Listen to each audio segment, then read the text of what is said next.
Hey everyone, welcome to Plants and Politics. So Ghislaine Maxwell's brother, Ian, just told the UK Times that attorney Alan Dershowitz discussed the idea of obtaining a preemptive pardon from then President Donald Trump. Dershowitz, as you may recall, was one of the attorneys who helped to secure that ridiculous slap on the wrist sentence for Epstein back in the mid 2000s. But he also has his own alleged dirty underwear to hide because he was also accused of having sex with a minor by Epstein and Maxwell victim Virginia Roberts Giuffre.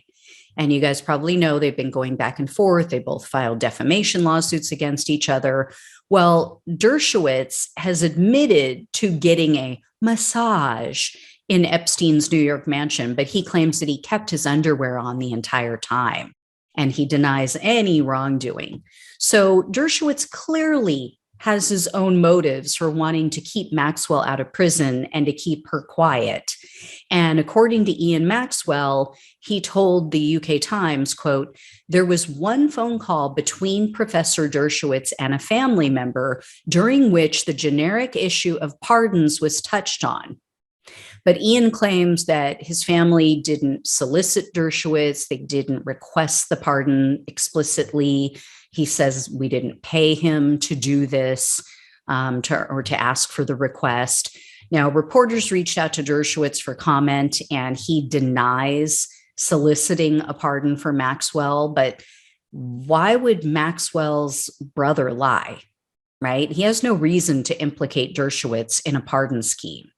So this is a pretty big revelation that corroborates reporting by author Michael Wolff, who some people don't necessarily think is all that reliable. But in his book titled Landslide, Wolff wrote that during the final days of Trump's presidency, that he showed a, quote, sudden interest in Maxwell. And Wolff stated that Trump discussed the possibility of issuing her a pardon. I mean, it is possible that Dershowitz discussed it with Maxwell's family, but then never broached the subject with Trump, although that would mean that Trump came up with that idea all on his own. So I don't know if that's any better. You know, two of these men, both of them having been accused of having sex with underage girls at Epstein's home. Both Trump and Dershowitz are both accused, you know, and then they both allegedly discussed using Trump's pardon power to make Maxwell's charges vanish. I mean, you would think that that would be a wake-up call for the QAnon believers. But, you know, then again, Trump wished her well, and it didn't wake them out of their cult trance. So I don't know if anything will actually work with them.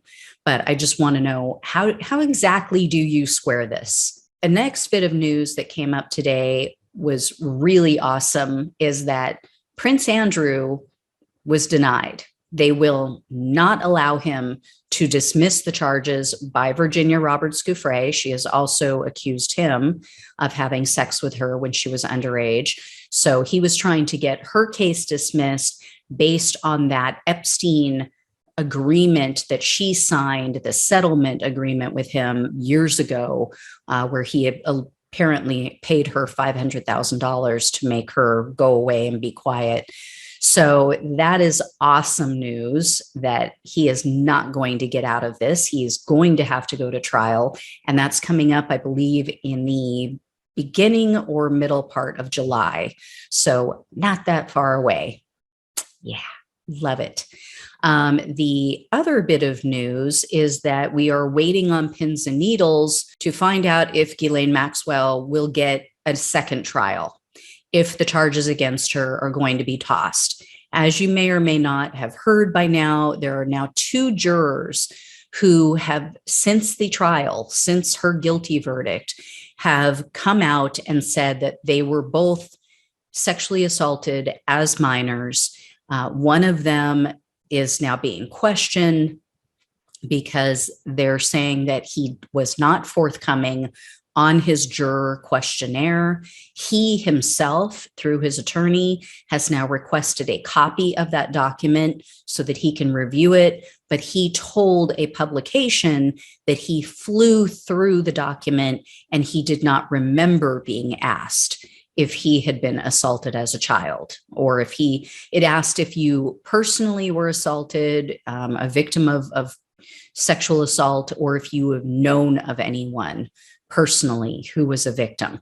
So this has thrown the whole thing into a tailspin. This is the gentleman who I mentioned the other day, who I was, giving credit to for helping to swing the jurors to a guilty verdict. But it now appears that he may have misled them. So that's up in the air. If these charges are tossed out, I'm just going to lose it. And if they're hoping to find an entire jury of people who haven't been sexually abused or assaulted, good luck.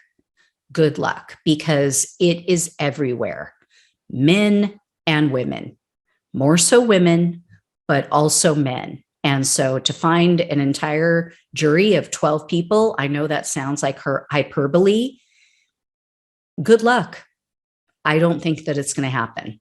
You're going to have to take at least one person who has either been sexually assaulted or knows someone who has, because the chances of finding 12 humans, 12 adults in America who have not either been through that themselves or know someone who has, not going to happen.